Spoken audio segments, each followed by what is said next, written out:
Mga bebe, welcome to Daang Bantayan, Cebu.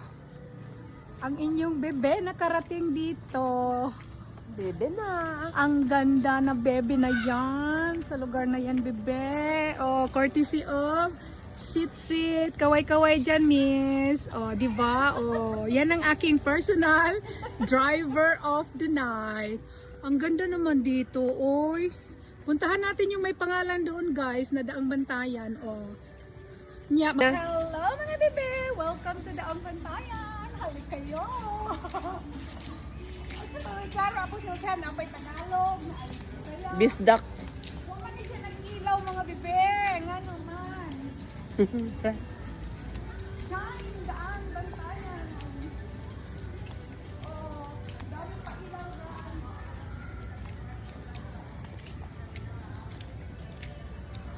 Kita buo.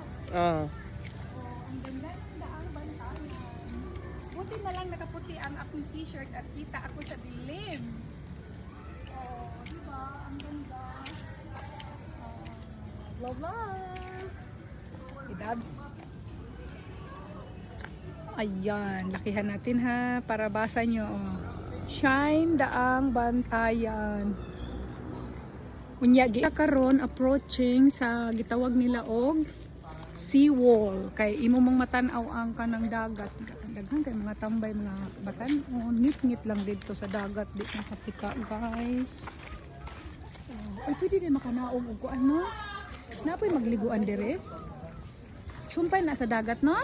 Suba na siya. Aw suba dili na parat. Habi kog sumpay sa dagat. Sumpay dito na sa dagat parat. O mao gani lagi. Oh. Nagabian si Inda. May unta ni og kanang adlaw, guys. Unya kay gabi man naa po yung mga street light kaya okay lang din. Oh. Dili nato makita ang dagat kay ngit-ngit man. Pero taas ning lakawunon o